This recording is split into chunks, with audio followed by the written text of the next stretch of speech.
Olá, tudo bem? Tá fechado o seu microfone. Perdão. Bom dia, Mauro. Bom dia a todos os internautas que nos acompanham nessa manhã. Alegria na tua presença. Eu queria que você interpretasse para nós algo que teve grande impacto, que foi o discurso do Lula, um trecho do discurso do Lula na Fiesp ontem. E aí vou juntar com esse trecho o que acontece hoje, e aí você vai usar sua bola de cristal para dizer para nós o que vai acontecer. Vamos lá. Essa que a minha assessoria me dá, normalmente a assessor só dá notícia ruim. Eu pego o noticiário, a impressão que eu tive, eu achei que o mundo tinha acabado. Lula foi derrotado pelo Congresso, acaba-se o ministério disso, acaba-se o ministério daquilo. E eu fui ler, o que estava acontecendo era a coisa mais normal. Até então a gente estava mandando a visão de governo que nós queríamos. A comissão no Congresso Nacional resolveu mexer, coisa que é quase que impossível de mexer, sabe, na estrutura de governo, que é o governo que faz. E agora começou o jogo, agora nós vamos jogar, vamos conversar com o Congresso e vamos fazer a governança daquilo que a gente precisa fazer. O que a gente não pode é se assustar com a política. Eu vou repetir, toda vez que a sociedade se assusta com a política e ela começa a culpar a classe política, o resultado é infinitamente pior. Nós já tivemos lições. E é importante a gente lembrar, por pior que seja a política, é nela e com ela que tem as soluções dos bons, dos grandes e dos pequenos problemas desse país. Esse discurso de Lula foi como que preparatório para a reunião que acontece daqui a pouco, às 11 da manhã, no Planalto, na qual ele chamou aí vários protagonistas dessa crise que estamos passando em relação tanto à questão da constituição do governo, como em relação ao tema da exploração de petróleo lá no Amazonas. Então vai estar o Rui Costa, vai estar Esther Dweck, a Marina, Sônia Guajajara, Padilha, Pimenta e os líderes parlamentares do governo, Randolph, o Jacques Wagner e o José Guimarães. Então eu queria uma interpretação sua do que aconteceu e segundo que você antecipe para nós o que vai ser essa reunião hoje lá no Planalto, Verzoini. Primeiro, eu acho que a fala dele não tem a ver com essa reunião, Mauro. A fala dele tem a ver com a interpretação equivocada que tanto um setor grande da mídia quanto uma parte da nossa base, da base de esquerda do governo, tiveram em relação ao que aconteceu lá. Eu passei 14 anos, 16 anos na Câmara, em alguns momentos licenciado para ser ministro, mas com interação enorme com o parlamento, e nós sofremos várias derrotas no governo Lula 1, Lula 2, no governo Dilma 1 e particularmente no governo Dilma 2. Por quê? Porque nós nunca conseguimos eleger uma maioria, ou pelo menos uma maioria mais forte, de esquerda. E a atração do poder presidencial, além de variar de acordo com a conjuntura, com o orçamento impositivo, com as emendas impositivas, com o fim das medidas provisórias reeditáveis que o Fernando Henrique teve durante todo o seu mandato praticamente, e com a votação mais frequente de vetos, a força presidencial diminuiu. E o Lula sabe disso. Ele sabe que a única chance do governo ser bem-sucedido, primeiro, é saber selecionar as agendas. As agendas mais à esquerda terão muita dificuldade, eu estou falando isso desde a transição. Não estou falando agora. Desde a transição que eu alerto, as agendas mais à esquerda terão dificuldade. E o governo terá que caminhar com inteligência entre o centro e a centro-esquerda. Os ruralistas estão mais fortes do que nunca. Lula ganhou a eleição, mas o PT não ganhou a eleição. A esquerda não ganhou a eleição. A esquerda tem 120 deputados, e ainda com problemas, né? Porque o PSOL, na questão do arcabouço fiscal, votou contra. E eu respeito a votação deles, não estou criticando o PSOL diretamente. Eu estou lembrando que até dentro da nossa base tem contradições. Então, eu creio que o Lula está dizendo o seguinte, gente, vamos lidar com a política real, a vida real é essa. A gente perde a Assembleia de Sindicato, a gente perde eleições e a gente perde votações. Vamos lembrar, nós acabamos de ouvir uma fala muito lúcida da Liana. Eu gostei muito da fala dela. Vamos lembrar que se não fosse as mulheres e o Nordeste, o presidente da República hoje seria Bolsonaro. Os homens votaram em Bolsonaro, as mulheres venceram os homens. E o Nordeste deu a vitória para o Brasil. Ou seja, nós não estamos com essa bola toda. Vamos entender as limitações que nós temos. Não precisamos fazer uma exposição pública das nossas limitações. Mas vamos trabalhar com o pé no chão e, principalmente, não vamos arrumar inimigos de nós. A unidade da esquerda para conseguir minimamente equilibrar o jogo no Congresso é fundamental. Não quer dizer que ela é suficiente, mas ela é fundamental. O que você imagina que acontece nessa reunião hoje? Uma reunião importante que Lula convocou. Convocou todo mundo ali, quase todos, né? O Flávio Dino não foi convocado, mas quase todos envolvidos, tanto nesse episódio aí da questão ministerial, quanto na confrontação ao redor da exploração do petróleo lá no Amazonas, foram chamados para essa reunião. O que vai rolar? Se eu fosse o Lula, eu diria o seguinte: ministro não fala mal de ministro. Quem fala pelo governo é a comunicação do governo. Decisões que afetem mais de um ministério, decisões que afetem, por exemplo, empresas estatais, por mais técnicas que sejam, tem que permanecer sob reserva até que o presidente libere para você pode tornar público. Eu estou dizendo porque todos os envolvidos aí eu conheço bem. Conheço de conviver com eles. São pessoas de direita, de centro e de esquerda. O nosso governo tem direita também, é bom lembrar. E essas pessoas têm opiniões sobre temas. Por exemplo, essa questão específica do petróleo na Foz do Amazonas. Eu sou contra, eu sou. E não é por questão técnica, não, porque eu não entendo disso. Eu sou contra a simbologia política de o Brasil, sob o governo Lula, explorar petróleo na Foz do Amazonas. Mas eu acho que a minha opinião é irrelevante. E a opinião de qualquer ministro, não que seja irrelevante, mas é pouco relevante diante do problema maior que nós temos, que é não ter problema dentro do governo. É não ter crise dentro do governo. Então, se eu fosse o Lula, eu diria, gente, vamos primeiro lembrar o seguinte, somos todos um governo só, ninguém é melhor do que ninguém sabe mais do que ninguém, e vamos tratar das questões polêmicas aqui no meu gabinete, ou na Casa Civil, ou na SRI. Depois que estiver tratado, quem quiser ir a público vai dar a opinião do governo, não a sua opinião pessoal. Você acha que esse recado é um recado voltado para que ministros? Para todos. Não é voltado... Se tentar passar a ideia de que puxou a orelha de um, é ruim para o governo.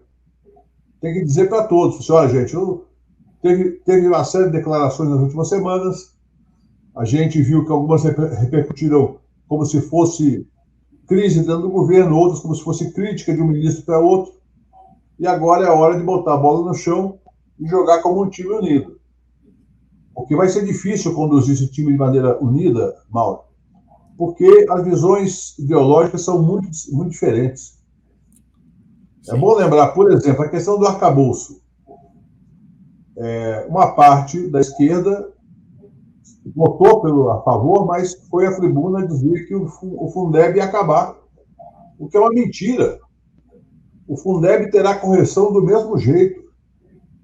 Inclusive, tem gente que possivelmente não leu o projeto o relatório do Cajado. O Fundeb não perdeu nada. Eu falo tranquilamente porque eu conheço o orçamento. Então, são coisas que a pessoa precisa ter um pouco mais de calma, porque isso que a Liana falou, o pessoal ir para o Twitter, bater no Lula, ou mesmo bater no Lira, como se o Lira fosse o responsável individual. E a responsabilidade é das urnas, porque de lá que saiu essa composição do Congresso, nós vamos ter que lidar com ela 4 anos. Então a pressão política é bem-vinda, mas tem que ser inteligente. Se for por tudo ou nada, com menos de 6 meses de governo, a chance do Lula conduzir o processo cai. E é preciso fortalecer a posição do Lula como presidente. Interessante. Deixa eu te perguntar uma coisa. Como é que se avalia nesse contexto a posição da Gleisi? Né? A posição da Gleisi, que é uma posição de presidenta do PT, alguém que não está no governo, mas é do partido do presidente e do partido que, de fato, liderou eleitoralmente, pelo menos, até porque, como você falou, quem elegeu o Lula foi o Nordeste, e o Nordeste alinhado com o PT. Então, ela diz, sobre o atraso ocorrido ontem no Congresso, vamos trabalhar para que seja revertido. Se for preciso, vamos ao STF para reaver a estrutura do meio ambiente e dos povos indígenas. E Lula vai vetar, ela anunciou, foi ela que anunciou, a flexibilização da proteção à Mata Atlântica. Sobre o PL 490 do marco temporal, vamos fazer pressão para que o projeto não seja aprovado. A sociedade precisa nos ajudar a enfrentar a direita no parlamento. Como é que você avalia essa posição da Gleisi? Perfeita a fala dela. Ela está falando só de questões institucionais. Primeiro, ela ocupa uma posição que eu já ocupei e que é muito difícil, harmonizar. É verdade, eu não falei que você foi presidente do PT também, além de todas as funções. Sim, claro. É verdade. Eu fui presidente de 2005 até 2010. Momento muito conturbado. E é muito difícil harmonizar na cabeça da militância essa questão do papel partidário com o papel governamental. É muito difícil. Por quê? Porque o militante médio acha o seguinte, o PT está no poder.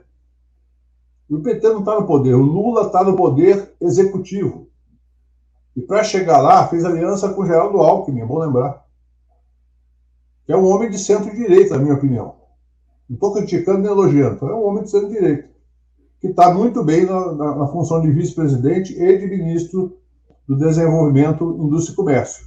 Está muito bem. É um elogio público aqui às atitudes e à interlocução do Alckmin nesse processo muito leal ao Lula. Mas ele é um homem de centro-direita. Nós tivemos, durante vários anos, crises no interior da base. Eu vou contar uma história para você lembrar que nem tudo foram flores. Aliás, quase nada foram flores no período. Quando ele estava votando a reforma política, nós tínhamos um acordo que poderia dar maioria para fazer a reforma política que o PT defendia. Uma parte da bancada do PT se insurgiu e votou contra, não no mérito, mas no encaminhamento, de modo que inviabilizou votar o mérito. Depois, nós tivemos problemas com os partidos da base. Eu fui chamado a uma reunião lá por 2008, 2009, quando estava de novo tentando votar a reforma política. Alguns partidos da nossa base, inclusive de esquerda, me disseram o seguinte, se o PT insistir nisso, acabou a nossa lealdade automática na votação do plenário.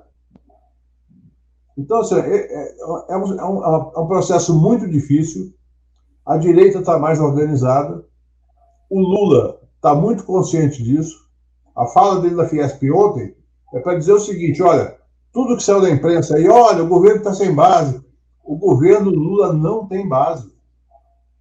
Base daquele sentido que o Fernando Henrique tinha. O Fernando Henrique tinha a base de 4 partidos, com 4 partidos ele aprovava emenda constitucional. Era PSDB, PFL, PMDB e PP. Com 4 partidos ele aprovava emenda constitucional. Mesmo assim, ele não conseguiu fazer a reforma da Previdência por 3 anos. Só no último ano do primeiro mandato é que ele conseguiu aprovar a emenda 20. Então, assim, eu sou muito tranquilo em relação a isso. Acho que a Gleisi tem uma missão espinhosa, está indo bem, está se conduzindo muito bem. Às vezes tem gente do governo que acha que ela está subindo o tom, e ela é presidente do PT. Ela não é ministra da SRI, nem da Casa Civil. E o PT tem que ter opiniões do governo. O PT tem que saber usar o direito de ter opiniões de maneira inteligente. Mas tem que ter opiniões porque tem uma base que tem um pensamento. Esse pensamento tem que ser expressado. Deixa eu te perguntar uma coisa. Achei interessante a observação sua. Quer dizer, você acha que quando o Lira fala, o governo não tem base, Congresso. Quando a gente vê esta situação, por exemplo, da performance do líder do governo na Câmara, o Zé Guimarães, que é o que está mais exposto, né? Porque os embates estão acontecendo na Câmara, ainda não começaram no Senado. Você faz uma observação interessante, que o que você está dizendo é que o governo não tem propriamente uma base sua no Congresso Nacional, pelo menos na Câmara dos Deputados, é isso? Não tem. Não tem. Eu acho que o governo cometeu, na minha opinião, um erro, que foi entregar ministérios a uma parte da União Brasil sem uma negociação com o partido.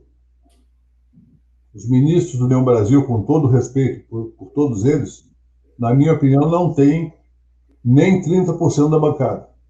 Uhum. Então, nós entregamos 3 ministérios importantes para pessoas que não representam um partido. O Lula deve ter tido suas razões para fazer isso, eu não sei quais foram.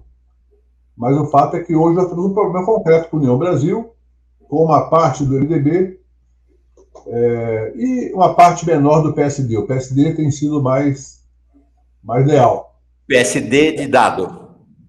PSD de dado. Isso, tá. Tem sido... partidos que escolheram o nome PSB e PSD, a gente nunca sabe quem está falando de quem, né? O PSB eu chamo do PS Bola.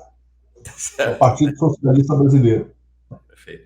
Então, Agora, aí nós temos que ter, Mauro, uma noção muito clara de que não ter base não é um problema a priori. Porque você terá que, das votações mais importantes, convencer a base a votar. E aí, com todo respeito, eu sou um homem de esquerda, em vários assuntos mais à esquerda do que a maioria do PT. Estou vendo. Mas eu tenho a convicção de que as minhas teses não têm a menor chance na conjuntura atual. E, portanto, as teses que a esquerda deve trabalhar no Congresso são, em essência, as teses que o Lula defender para fortalecer o governo. Isso significa, em certos momentos, renunciar a críticas, renunciar a opiniões, por mais que sejam legítimas as opiniões. Mas o importante o que é? É o governo que tem que se viabilizar. Se eu puder contribuir com alguma coisa com a esquerda brasileira nesse momento, eu contribuo preparando as eleições de 2024 e 2026. O PT e a esquerda precisam ir bem nas eleições municipais e precisa preparar para crescer em 26. Daqui até 26 é muita luta para sustentar o governo e evitar retrocessos. E olha que retrocessos estão batendo a porta, como, por exemplo, a questão da demarcação do barco temporal, da questão ambiental, continuam batendo a porta, como foi visto essa semana, e o governo tem o direito de vetar. Isso é importante lembrar. Como é que funciona o veto? O veto, você não pode vetar tudo, porque senão você arruma confusão no Congresso. Mas o que é essencial, você veta e trabalha para uma das casas não derrubar o veto. Por exemplo, se a Câmara derrubar, o Senado tem que manter, e vice-versa. Então, não pode ser usado de uma maneira descontrolada, mas pode ser usado de uma maneira, digamos, estratégica ou tática para evitar, por exemplo, essa questão da Mata Atlântica. Eu acho que o governo tem a obrigação de tentar impedir isso. E a maneira que tem de impedir, ou ele veta, ou ele simplesmente pode estimular alguma ação no Supremo Tribunal Federal. Mas é bom lembrar, o Supremo não vai entrar em todas as bolas divididas por conta de questões que não sejam flagrantemente inconstitucionais. Sim. E Bom, tem vários assuntos que eu quero te perguntar aqui, estou achando bem interessante e instrutiva essa conversa. Deixa eu ler aqui. Rodrigo Spiegel diz: o poder real de entidades como o mercado alardeia a política como berço de corrupção, mas num evento como impeachment, vimos caras eleitos por esse poder, defensores dos seus direitos. Tá aí, é isso, são as bancadas alinhadas aos poderes, bancada da bala, bancada da frente da frente dos ruralistas, a bancada dos bancos. André Marcolino, o que nos preocupa é que o governo está tomando para si as propostas neoliberais que estão passando podemos perder a briga, mas não devemos marcar posição. A partir dessa ponderação dele, eu queria te perguntar o seguinte, Berzoini. Ok, a gente tem um crescimento do poder parlamentar sem precedentes na história da República. O Lira, em determinados momentos, comporta-se de fato como um primeiro-ministro. No interior, aí, não foi aprovado o projeto do semipresidencialismo, mas ele tem um comportamento que se assemelha ao de um primeiro-ministro. Então, a gente fala, isso que está acontecendo agora em relação à organização do governo, essa MP da organização do governo, não tem precedente, né? Desde a redemocratização do país, o Henrique, inclusive, foi fazer uma pesquisa em toda a história da República. Então, nem Collor, nem Fernando Henrique, nem Lula 1 e 2, nem Dilma 1 e 2, nem Temer, nem Bolsonaro, ninguém teve questionamento em relação aos seus projetos de organização do governo para fazer a administração. É a primeira vez que isso acontece, né? O que mostra, de fato, um crescimento do poder congressual, né? E um decréscimo do poder presidencial, do poder do executivo. As emendas impositivas fazem com que o Congresso Nacional hoje seja cogestor do Estado brasileiro. Cogestor do Estado brasileiro. Então, minha pergunta para você é o seguinte: diante deste quadro que, de fato, amarra muito o governo Lula, a esquerda deveria entender que apesar de Lula ter vencido a eleição, com o vice Alckmin, como você observou, este é um governo que não será um governo de centro-esquerda, será um governo de centro, eventualmente até em alguns momentos de centro-direita. É isso ou estou errado? Para a história do Brasil, que é um país que vem de quase 4 séculos de escravidão e que tem uma estrutura econômica concentradora de renda, historicamente, aquilo que Lula fez no governo 1 e 2 e Dilma fez no governo 1, já caracterizam sistemas de esquerda. E, para nossa alegria, foram incorporadas no imaginário popular. Por exemplo, Bolsa Família. Você que, como deve ter uma idade próxima da minha, um pouco mais jovem, certamente, você deve lembrar que falar em transferência de renda incondicional, ou com as condicionalidades pequenas, como da questão da matrícula e da vacina, era considerado utopia. Suplicy foi ridicularizado por muitos anos, inclusive dentro do PT. Uhum. Esse cara só fala de renda mínima, esse cara só fala de renda universal. E hoje, uma vitória do Suplicy, uma vitória do PT, e de quem acredita que o Brasil é muito injusto e precisa ser melhorado nesse aspecto, nós temos uma Bolsa Família de R$600, mais 150 por filho menor de 6 anos. Isso é de esquerda. Isso a direita brasileira não tem coragem de contestar.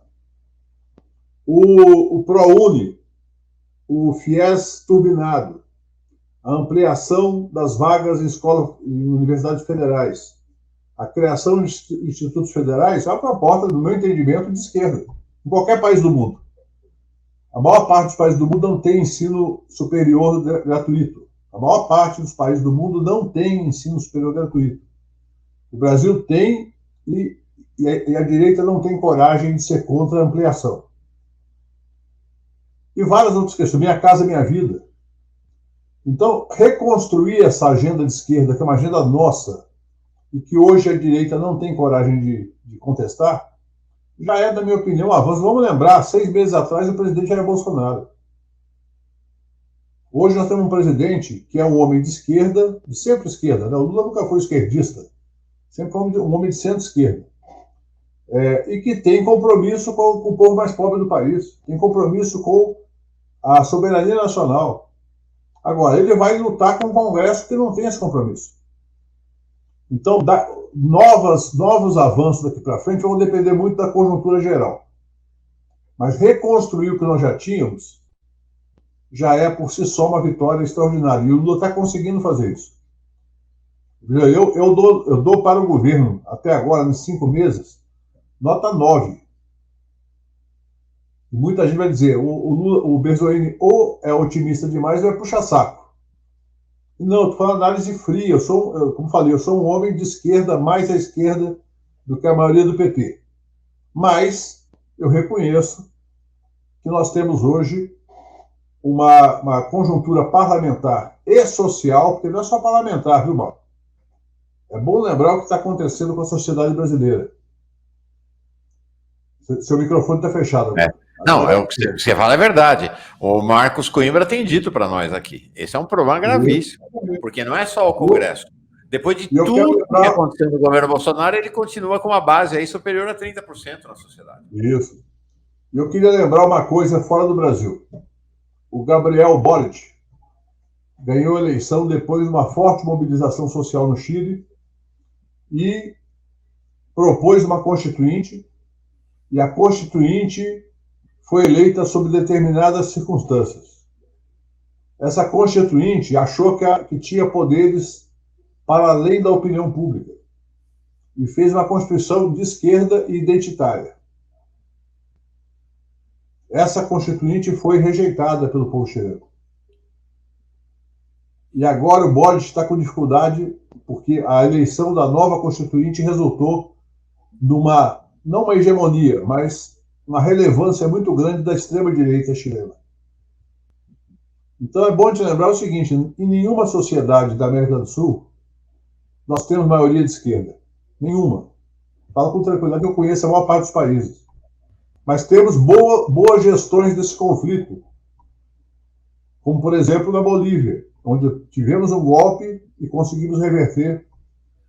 E mesmo no Chile, em alguns momentos, com a Michelle Bachelet, todo mundo criticava que ela não propunha reformas mais profundas, mas porque ela conhecia bem o parlamento que tinha.